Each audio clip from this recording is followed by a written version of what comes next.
Have you ever wondered why some people seem so at peace, so grounded, no matter what life throws at them?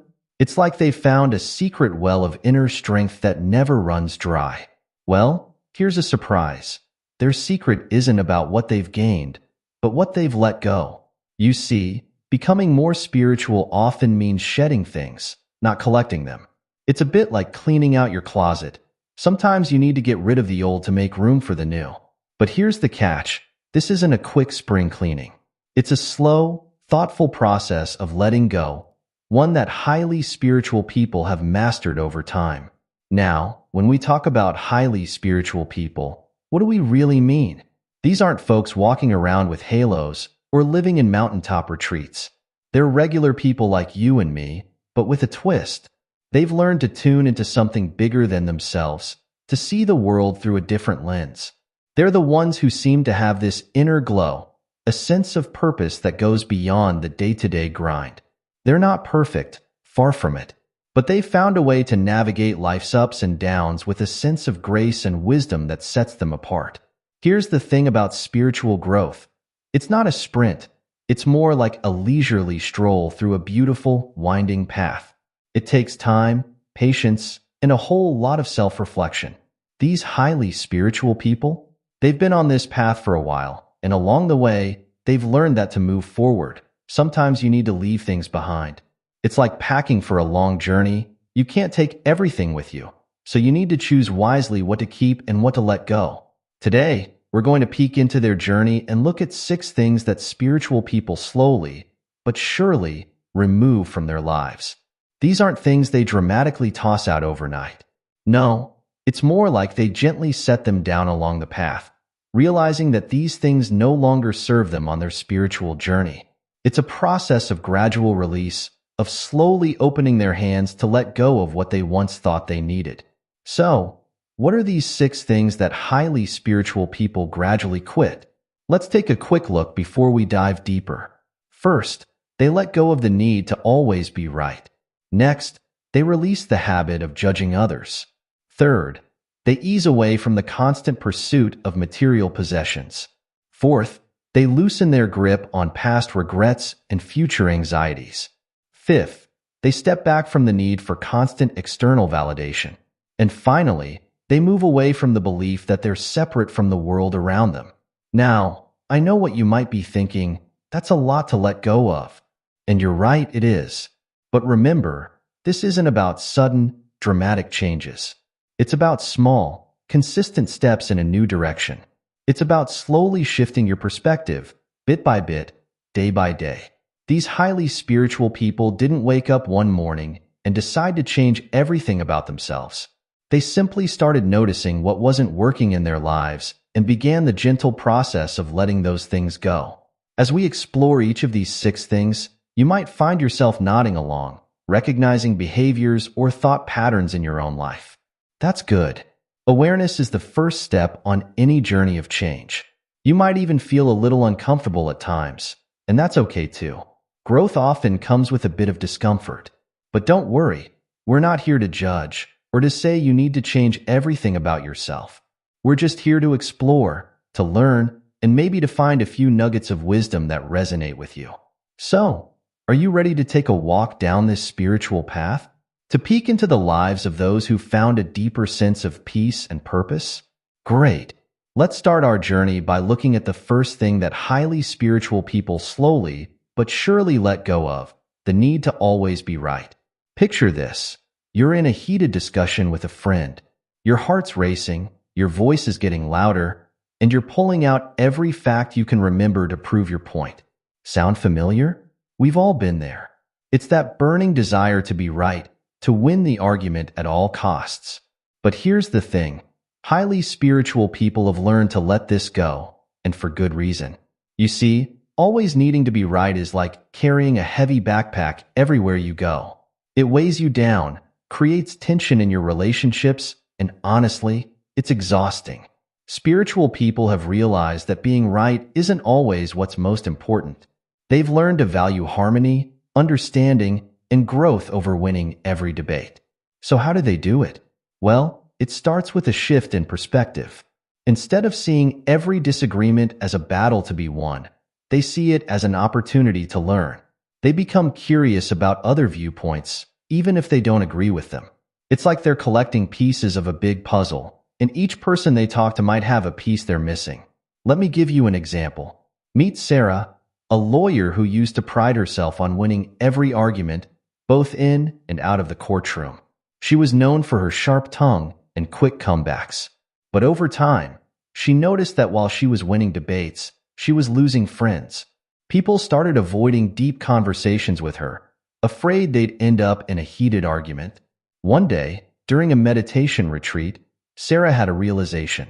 She saw how her need to be right was actually pushing people away and closing her off from new ideas. From that day on, she made a conscious effort to listen more and argue less. When she felt the urge to prove someone wrong, she'd take a deep breath and ask herself, is being right more important than being kind or learning something new? It wasn't easy at first. Old habits die hard, after all. But slowly, Sarah noticed a change. Her conversations became richer, her relationships deeper. She found herself learning things she never would have if she'd been focused on proving her point. And the best part? She felt a sense of peace she'd never experienced before. Now, if you want to try letting go of the need to always be right, here's a simple tip to start with. Next time you're in a disagreement, try saying, "That's an interesting point. I hadn't thought of it that way before. Can you tell me more?" This simple phrase opens the door to understanding, shows respect for the other person's view, and might just teach you something new. Remember, letting go of the need to be right doesn't mean you never share your opinion or stand up for what you believe in. It just means you hold those opinions a little more lightly. You become open to the possibility that you might be wrong, or that there might be more than one right answer. As you practice this, you might notice something interesting. When you're not focused on being right, people are more likely to listen to what you have to say. It's like a door opens in the conversation, allowing for real exchange and growth. And isn't that what we're all after? To grow, to learn, to understand each other better? Letting go of the need to always be right is just the first step on our journey. It sets the stage for the next thing highly spiritual people learn to release, the habit of judging others. But before we move on to that, take a moment to reflect. How often do you find yourself in the heat of an argument, more concerned with winning than understanding? How might your life change if you could let go of that need, even just a little bit? We've all done it. You're walking down the street, sitting in a cafe, or scrolling through social media, and before you know it, you're making snap judgments about the people around you. Look at what she's wearing. He shouldn't eat that. They're so irresponsible. It's almost automatic, isn't it? But here's where highly spiritual people have made a significant shift. They've learned to let go of this habit of constant judgment. Now, you might be thinking, but isn't it natural to make judgments? How else do we navigate the world? And you're right to some extent. We all make assessments about our environment and the people in it. It's a survival instinct. But there's a big difference between making necessary assessments and falling into the trap of constant, often negative, judgment of others. Spiritual people have realized that this habit of judging others is like wearing a pair of tinted glasses. Everything you see is colored by your own experiences, biases, and insecurities. And more often than not, these judgments say more about you than they do about the person you're judging. It's like holding up a mirror to your own fears and insecurities. So how do spiritual people start to let this go? It begins with awareness. They start to notice when they're making judgments. They pause and ask themselves, do I really know the whole story here? Am I seeing this person clearly, or am I projecting my own stuff onto them? Let's look at an example. Meet Tom, a busy executive who used to pride himself on his ability to quickly size people up. He thought it made him efficient, a good judge of character. But one day, he had a wake-up call. He was at a team meeting, and he immediately wrote off a new team member as lazy and incompetent based on their relaxed demeanor and casual dress. Later, he found out that this new team member had stayed up all night to finish a crucial project, saving a major client account. Tom was shocked. He realized how close he'd come to dismissing someone valuable just because they didn't fit his idea of what a good employee looked like. From that day on, Tom made a conscious effort to suspend judgment. When he caught himself making snap decisions about people, he'd stop and remind himself, there's always more to the story. He started asking more questions, listening more deeply, and giving people the benefit of the doubt. It wasn't easy. Tom had to confront some uncomfortable truths about himself, his own biases, his fears, his need for control. But as he practiced, he noticed something amazing. His relationships, both at work and in his personal life, became richer and more authentic.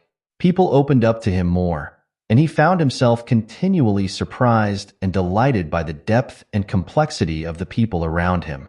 If you want to start letting go of the habit of judging others, here's a simple practice to try. When you catch yourself making a judgment about someone, pause. Take a deep breath. Then, try to come up with 3 possible positive explanations for whatever you were judging. This simple act can open your mind to new possibilities and help you see people in a more compassionate light.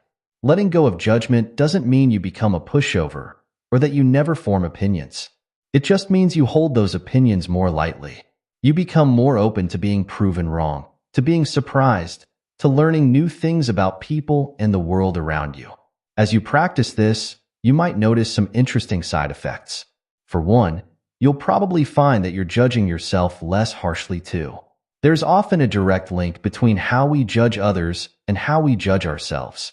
As you become more compassionate towards others, that compassion tends to flow inward as well. You might also find that you feel more connected to the people around you. When you're not constantly creating separation through judgment, you start to see the common humanity in everyone. You begin to understand that everyone is fighting their own battles. Everyone has their own story, and everyone is doing the best they can with what they have. This letting go of judgment is closely tied to our next point, the release of the constant pursuit of material possessions. But before we move on, take a moment to reflect. How often do you find yourself making snap judgments about others? How might your life and relationships change if you could let go of that habit, even just a little bit? Remember, this isn't about becoming perfect overnight. It's about taking small steps towards a more open, compassionate way of being in the world. We live in a world that's constantly telling us we need more. More stuff, more money, bigger houses, fancier cars. It's like we're on a never-ending treadmill of wanting and acquiring. But here's where highly spiritual people have made a radical shift. They've learned to step off that treadmill. They've begun to let go of the constant pursuit of material possessions. Now, don't get me wrong. This doesn't mean they've all given away their worldly goods and moved to a mountaintop monastery. It's not about becoming an ascetic or denying yourself every comfort. It's about changing your relationship with material things.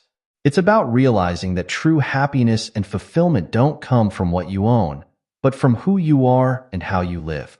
Spiritual people have come to understand that the pursuit of material possessions is like trying to fill a bottomless pit.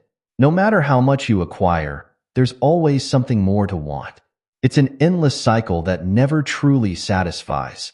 They've realized that this constant wanting creates a state of perpetual dissatisfaction, always focusing on what you don't have rather than appreciating what you do have. So how do they start to let this go? It often begins with a shift in focus.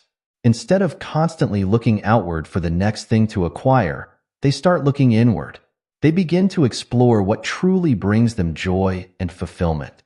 They start to differentiate between their wants and their needs, between what society tells them they should have, and what actually aligns with their values and purpose.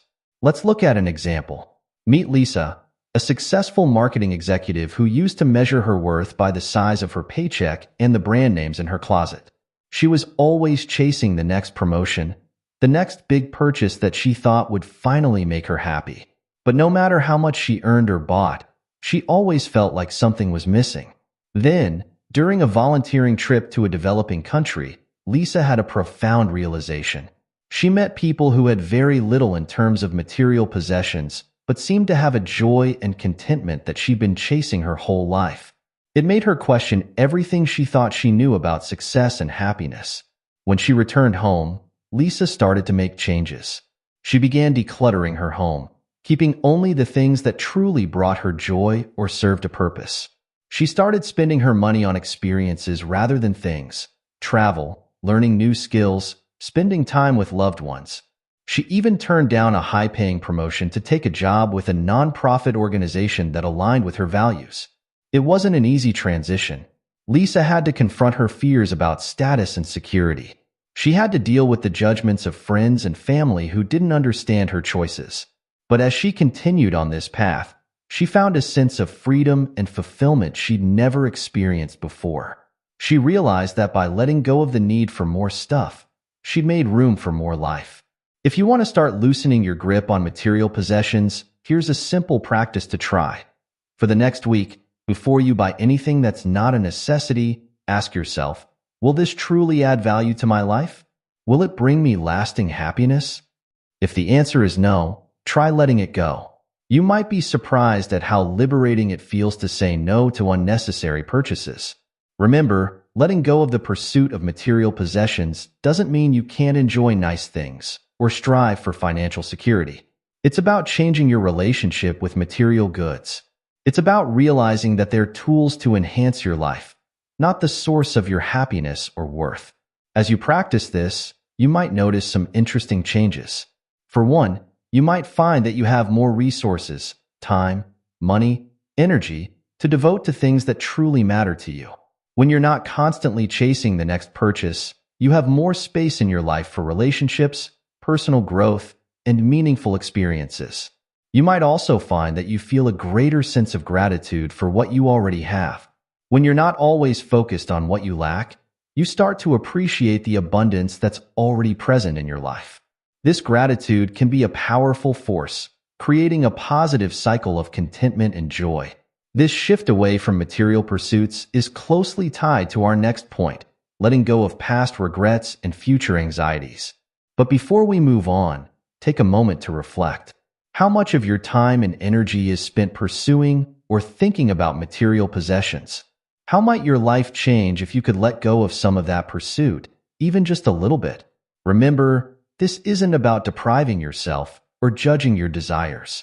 It's about finding a balance that brings you true fulfillment and peace. Imagine your mind as a time machine, constantly bouncing between memories of the past and worries about the future. Sound familiar? For many of us, this mental time travel is a daily reality.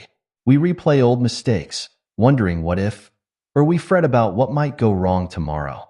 But highly spiritual people have learned a powerful secret: the art of letting go of past regrets and future anxieties. Now, this doesn't mean they've somehow erased their memories or stopped planning for the future. Instead, they've changed their relationship with time. They've learned to live more fully in the present moment, understanding that the past is unchangeable and the future is unknowable. This shift isn't about forgetting or ignoring, but about freeing yourself from the emotional weight of regrets and worries. So how do spiritual people begin to release this mental baggage? It often starts with acceptance.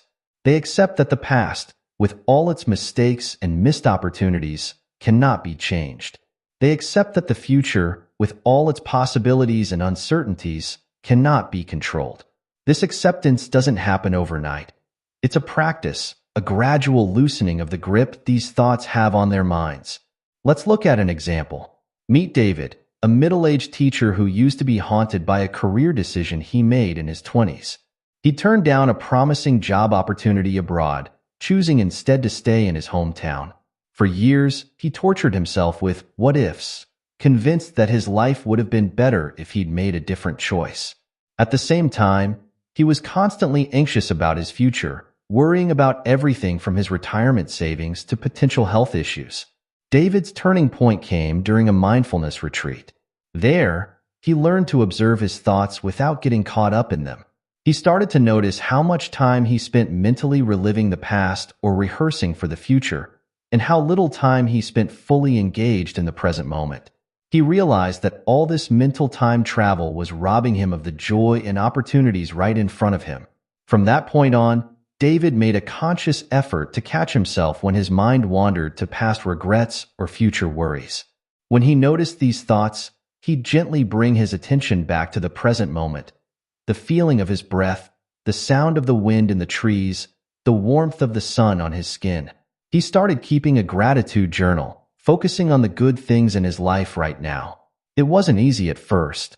Years of habit aren't broken overnight. But slowly, David noticed a change. He found himself more engaged in his work, more present with his family and friends. He still remembered the past and planned for the future, but these thoughts no longer dominated his mind. He discovered a sense of peace and contentment that he'd never experienced before. If you want to start letting go of past regrets and future anxieties, here's a simple practice to try.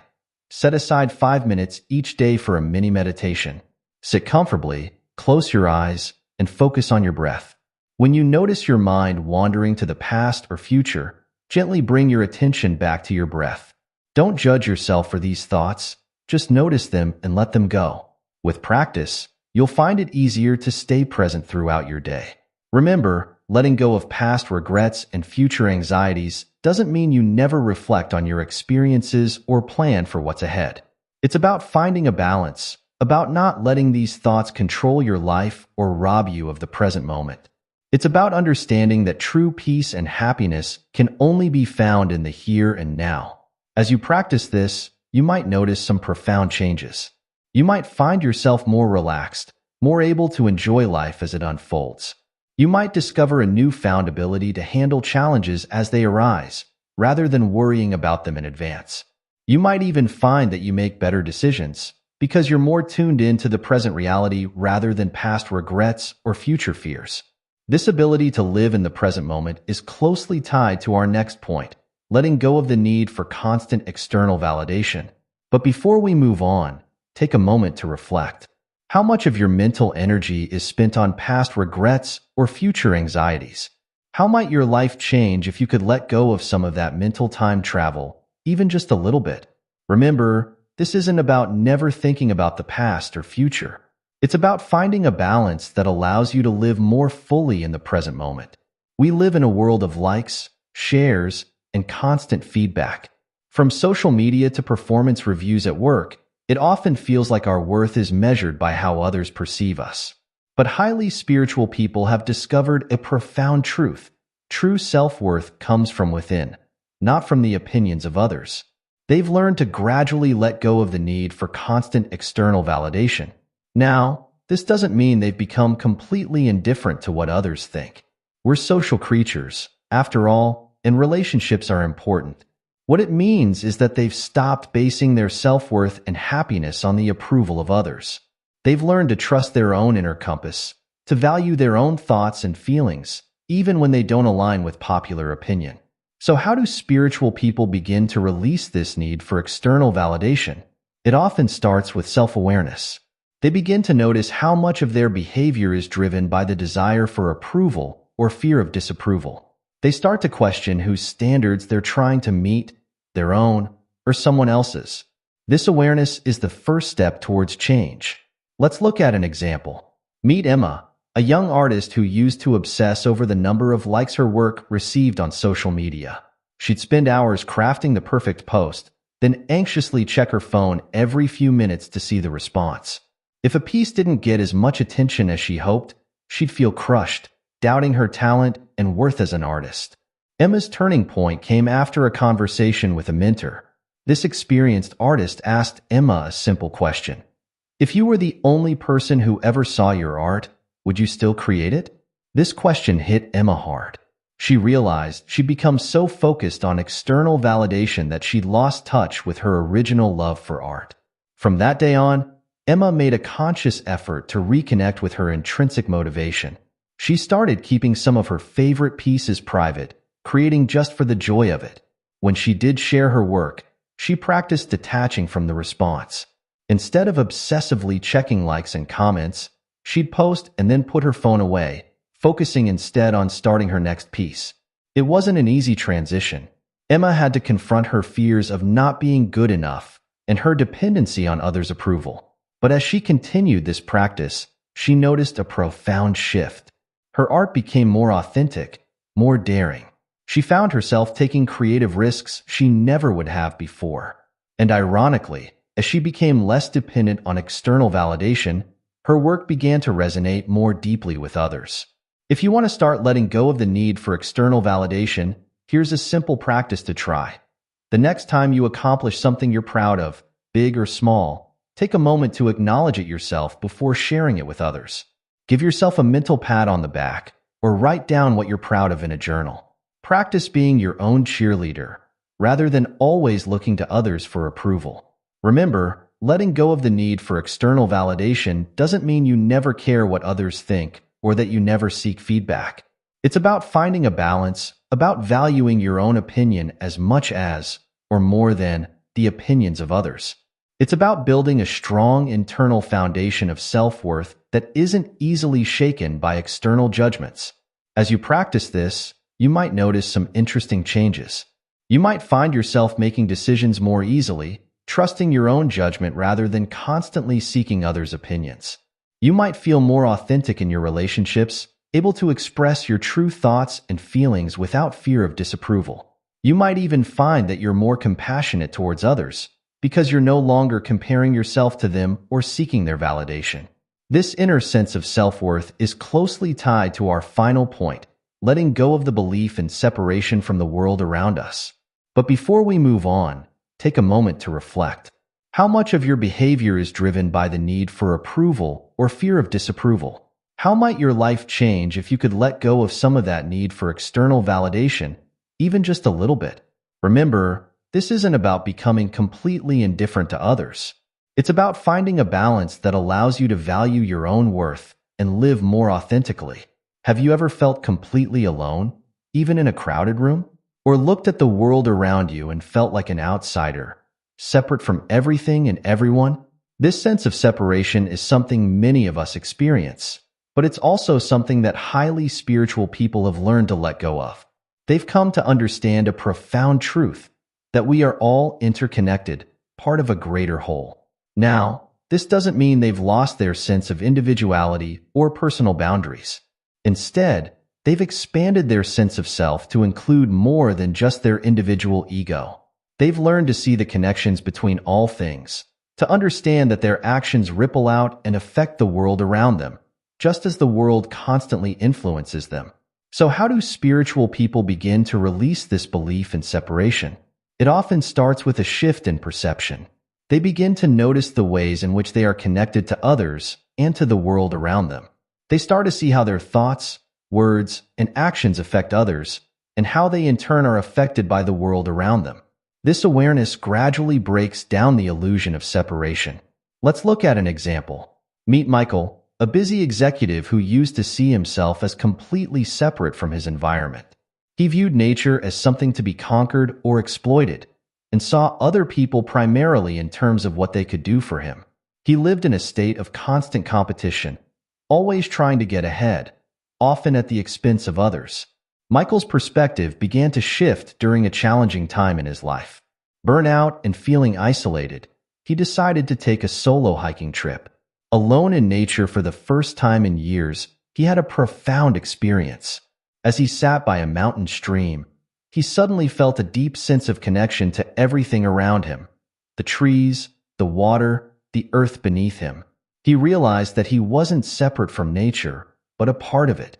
This realization began to extend to his relationships with other people. He started to see how his actions affected those around him, and how their well-being was connected to his own. He began to make decisions not just based on what was good for him personally, but what was good for his team, his community, and the environment. It wasn't an overnight transformation. Michael had to confront many of his old beliefs and habits. But as he continued to nurture this sense of interconnection, he noticed profound changes in his life. His relationships deepened, his work became more fulfilling, and he found a sense of purpose and belonging he'd never experienced before. If you want to start letting go of the belief in separation, here's a simple practice to try. Each day, try to perform one act of kindness without expecting anything in return. It could be as simple as holding the door for someone, offering a sincere compliment, or picking up a piece of litter in your neighborhood. As you do this, reflect on how your action might ripple out and affect others. This practice can help you start to see the interconnections between yourself and the world around you. Remember, letting go of the belief in separation doesn't mean you lose your individuality or that you have to agree with everyone and everything. It's about expanding your sense of self, about recognizing that you are part of a larger whole. It's about understanding that what affects one affects all. As you practice this, you might notice some profound shifts in your life. You might find yourself feeling more compassionate towards others, understanding that their struggles and joys are not so different from your own. You might feel a greater sense of responsibility towards the environment, seeing it not as something separate from you, but as an extension of yourself. You might even find a deeper sense of purpose as you begin to see your life in the context of the larger whole. This sense of interconnection brings us full circle, tying back to all the other things we've discussed, letting go of the need to be right, of judgment, of material pursuits, of past and future, and of external validation. When we truly understand our interconnection with all things, these other attachments naturally begin to fall away. As we conclude our exploration of these 6 things that highly spiritual people gradually let go of, take a moment to reflect. How might your life change if you could let go of the belief in separation, even just a little bit? How might it change your relationships, your work, your sense of purpose?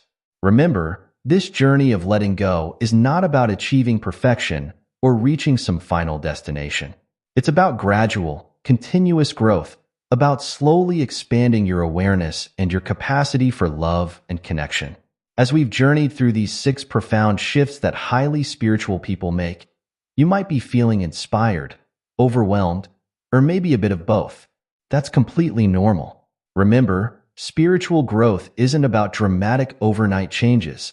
It's about small, consistent steps in a new direction. So, what's your next step going to be?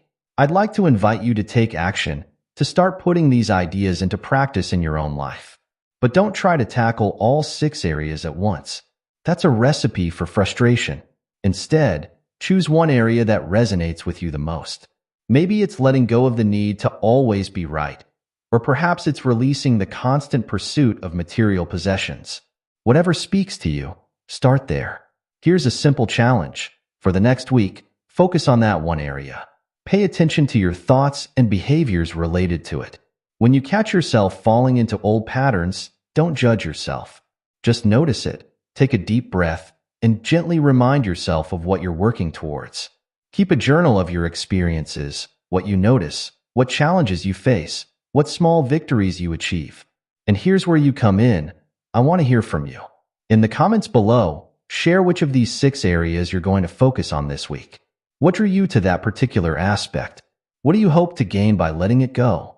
Your share might be just the inspiration someone else needs to start their own journey. If this video resonated with you, please give it a like. It helps others find this content and join our community of growth and self-discovery. And if you haven't already, consider subscribing to our channel. We dive into topics like this regularly, always aiming to provide practical, down-to-earth guidance for your spiritual journey. Remember, you're not alone on this path. Every like, every comment, every subscription connects you with others who are on similar journeys. Together, we create a community of support and encouragement. So don't be shy. Reach out, share your thoughts, ask your questions. Your voice matters here. And speaking of community, in our next video, we'll be exploring the power of connection and how it can accelerate your spiritual growth. We'll look at practical ways to build meaningful relationships and create a supportive network that aligns with your spiritual values. You won't want to miss it, so make sure you're subscribed and have your notifications turned on. Before you go, take a moment to reflect on what you've learned today. What's one small step you can take right now, in this very moment, to start letting go of one of these 6 things? It could be as simple as taking a deep breath and reminding yourself that you're connected to everything around you. Or maybe it's looking around and finding one thing to be grateful for right now. Whatever it is, do it now. Because remember, your spiritual journey isn't something that happens someday in the future. It's happening right here, right now, in this very moment. Thank you for joining me on this exploration of spiritual growth. Until next time, keep growing, keep letting go, and keep shining your light in the world. Your journey matters, and the world is better because you're on it. As we wrap up our exploration of 6 things highly spiritual people quit slowly, let's take a moment to reflect on the journey we've taken together. we've delved into some profound shifts that can transform not just our spiritual lives, but our entire way of being in the world. We started by looking at the need to always be right, recognizing how letting go of this can open us up to new perspectives and deeper connections. We explored the habit of judging others, seeing how releasing this can lead to more compassion and understanding in our relationships. We examined the pursuit of material possessions, realizing that true fulfillment comes from within, not from what we own. We then dove into the challenge of letting go of past regrets and future anxieties, learning how to live more fully in the present moment. We confronted our need for external validation, discovering the power of building our self-worth from the inside out. And finally, we explored the belief in separation, recognizing the profound truth of our interconnection with all things.